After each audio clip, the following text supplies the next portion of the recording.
Olá, estamos de volta e vamos tomar um café agora com o juiz da 9ª Vara da Justiça do Trabalho em João Pessoa, o doutor Arnaldo José Duarte do Amaral. Ele que é mestre em Direito pela Universidade Federal do Ceará, doutor pela Gama Filho, não é? E vice-diretor da Escola Judicial de Administração Judiciária do Tribunal Regional do Trabalho da Paraíba e autor do livro Estado Democrático de Direito, Nova Teoria Geral do Direito do Trabalho, Adequação e Compartibilidade. Excelentíssimo doutor Arnaldo, seja muito bem-vindo ao Café com Direito. Obrigado, eu que agradeço a oportunidade. É um prazer tê-lo aqui na TV Master, no Café com Direito. E como não poderia começar essa entrevista sem falar do seu livro, que é um tema assim, excelente. Agora eu lhe pergunto, qual foi o seu critério na escolha desse tema? Bem, o que nós notamos no mundo de hoje é que tudo muda. E diante dessa realidade social mutável, diante dos novos fatores sociais e econômicos, o direito do trabalho também há que mudar. E este meu livro foi uma tentativa exatamente de sinalizar essa necessidade de mudança. Que bom. E já, ainda falando um pouco do livro e adentrando no assunto, podemos realmente considerar indivíduos que hoje, que nós vivemos no Estado democrático de direito, doutor Arnaldo? Eu diria que a luta por um Estado democrático de direito é uma luta permanente. É isso que nós, principalmente os operadores do direito, temos que ter em mente. Então, o livro se propõe a isso, a fornecer um pouco de subsídio para que, especificamente, o operador do direito do trabalho esteja mais apto a tornar concreto o direito do trabalho em um ambiente de um Estado democrático de direito. Arnaldo, eu pergunto o seguinte, os nossos tomadores de decisões, que a gente chama de os nossos juízes, você acha que ele, de fato, tem aplicado a adequabilidade como, não só como o senhor defende no seu livro, mas como Roberto Alexi fala tanto, né, nessa questão da flexibilidade do caso concreto, aplicar a lei no caso concreto, os princípios? Bem, eu acho que toda vez que o juiz toma uma decisão alicerçado no princípio da dignidade da pessoa humana, ele está concretizando o princípio maior do Estado Democrático de Direito. Então, a primeira matriz, realmente, a primeira matiz que nós devemos seguir é essa concretização do Estado Democrático de Direito por meio da dignidade da pessoa humana. E eu vejo realmente que nossos juízes, cada vez mais, procuram concretizar o princípio da dignidade da pessoa humana. Isso é interessante. O senhor acredita na figura do juiz Hércules de Dworkin? Bem, é uma pergunta bem interessante.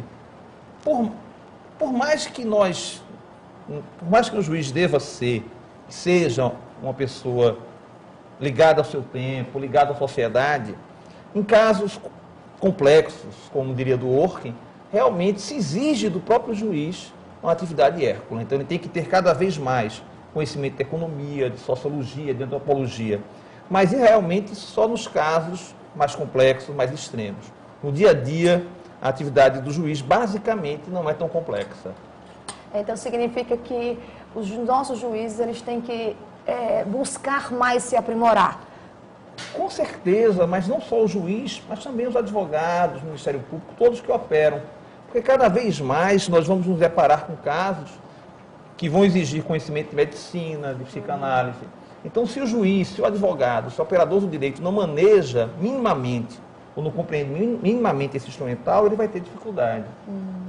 Então, eu diria assim, o papel, então, da Escola Judicial de Administração Judicial do TRT da Paraíba, ela contribui com essa busca do aprimoramento, essa busca... Sim, em razão da própria emenda 45, essa necessidade de atualização, de estudo do juiz é permanente. Não se pode mais pensar no mundo de hoje, em um Estado democrático de direito, que o juiz faça um concurso e dê-se por formado.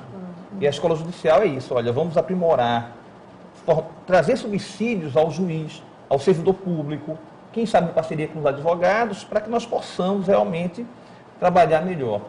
Como funciona a questão da escola, do treinamento? O juiz, quando ele passa no concurso público para tomar posse, ele tem uma preparação?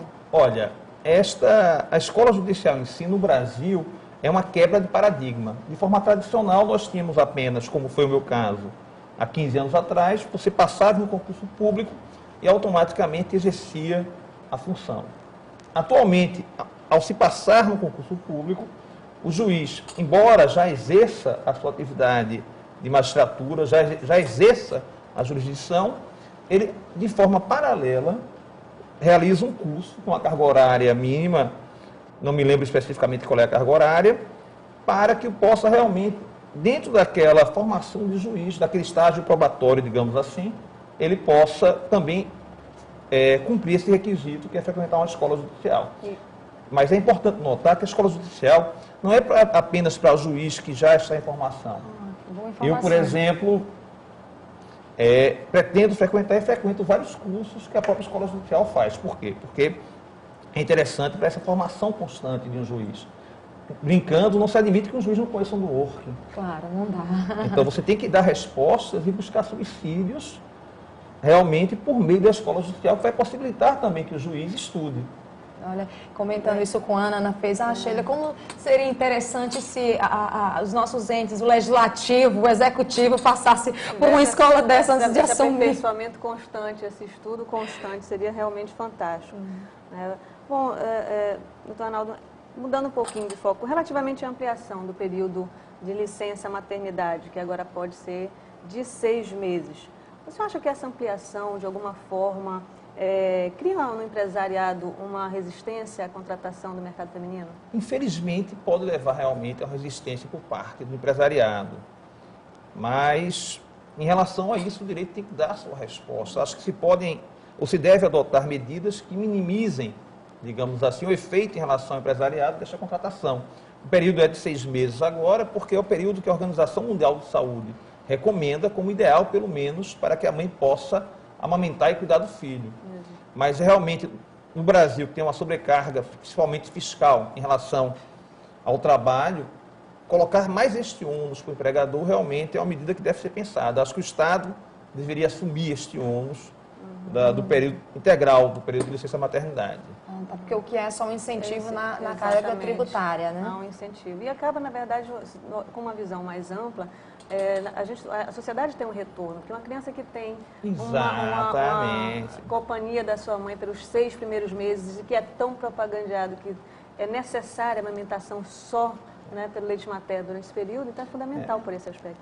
A primeira vez que a Suprema Corte americana, por exemplo, ela aceitou, digamos, mexer nessa seara do contrato individual, foi exatamente no caso de creche para criança. E o fundamento dela, nessas decisões ainda do início do século, do século passado, era realmente nesse sentido. Se você garante creche a uma criança, uma boa alimentação para a criança, você está criando um cidadão do futuro realmente apto ao trabalho, apto a servir a nação, apto a servir o Estado. É como, tomando uma frase sua no seu livro, que eu dei uma olhada, é a questão dos direitos, né, os direitos fundamentais nessa relação privada entre empregado e empregador. Né? Como isso é importante. Aos poucos mesmo, essas coisas esses direitos vão sendo conquistados. Né? É essa insistência.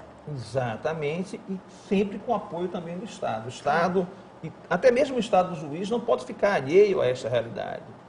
E é isso que eu também tento ponderar no meu livro. Tem que haver uma interação do Estado com a sociedade para tornar realidade uma promessa que nós temos na Constituição e nas leis.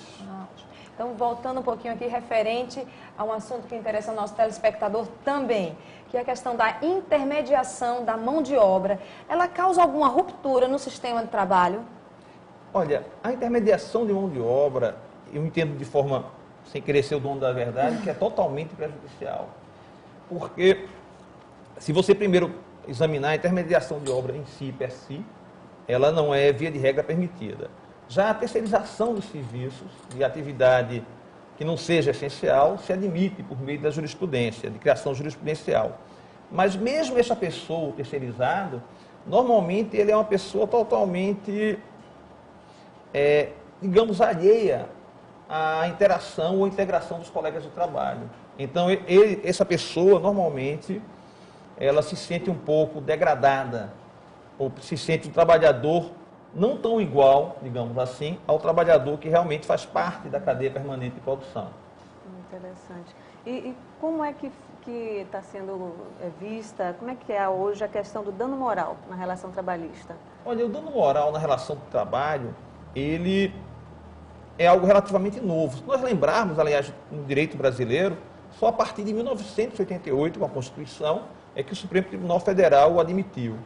Nós víamos uma corrente em relação ao dano moral que se aproximava muito da corrente norte-americana.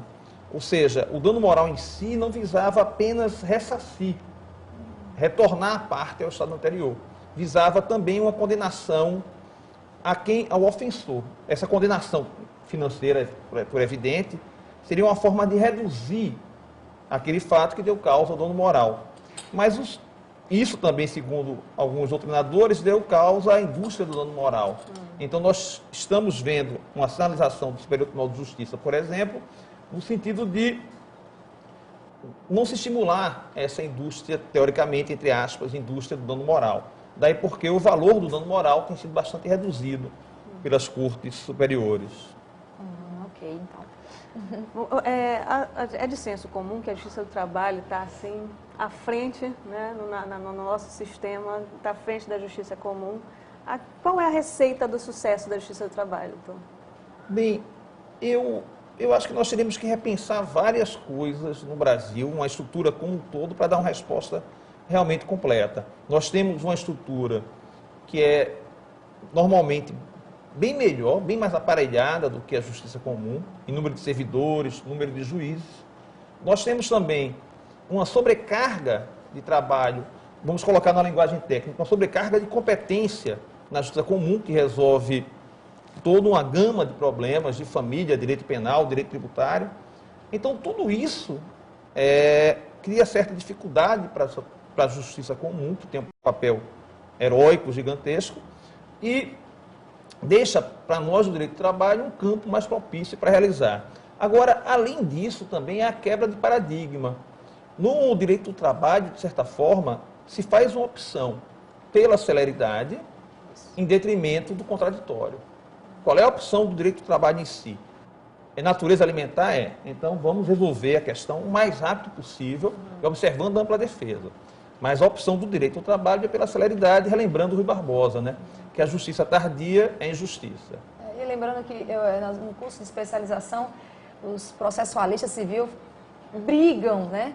Através de jurisprudência, brigam através de doutrinas para alcançar alguns artigos que a Justiça do Trabalho já aplica há tanto tempo. Isso no processo eletrônico, isso em vários momentos no processo.